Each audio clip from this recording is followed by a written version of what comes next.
Well, I call myself a recovering accountant. I'm an ex-CPA from years and years ago, but I've gotten into investing about 15 years ago.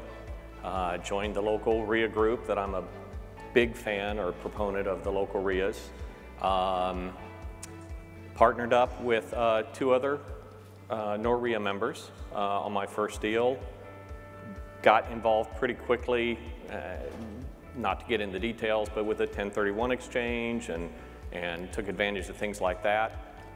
A couple years after doing that, we had a guest speaker with Equity Trust Company at the local RIA, and sounded like that would be a good thing to do. So that's what got me involved with the Equity Trust Company about a dozen years ago.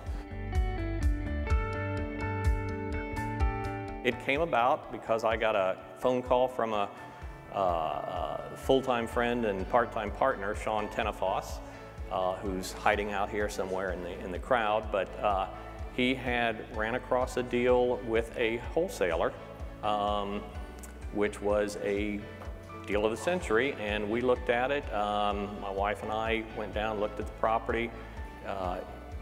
All the numbers seemed to work very well. We got together, we purchased the property for a little over, we purchased it for $100,000 plus some closing costs. We had loaned the money, my wife Alicia and myself had loaned the money to Sean for the partnership from our self-directed IRAs. We didn't have enough for either of us to do the whole $106,000, I think it was. My wife did 25, I did 75, and the two IRAs partnered up for the note. He brought us the deal. We closed mid-September. We had kind of said, let's do a three-exit kind of strategy. The first one would be to do some nominal cleanup on it, basically make it to where it was presentable to an investor, pull the vines off the side of the building. I mean, this was in really sad shape. Clean up the yard, replace some what we call gingerbread, some exterior molding and such, make it something that would that an investor could see the potential more easily. And it was on the cusp of a good neighborhood to bad neighborhood type of area. So we thought that the potential there, the best use and profit for that property was to end up selling it to an owner-occupant.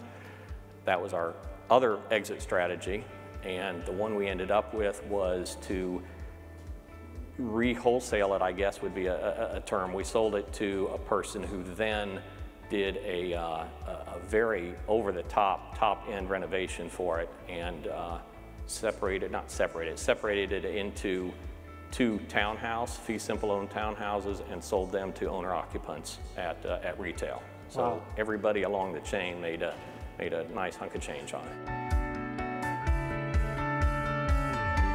We purchased it for $100,000.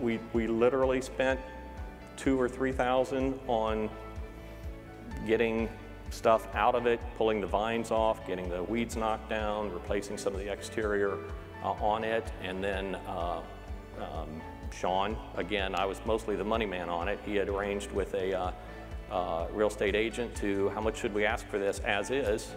And she said, I think you guys could list it for $275,000. So we said, okay, we'll list it for $275,000. About 3 weeks later, we'd gotten an offer, negotiated a little bit, but not a whole lot. We sold it for $235,000.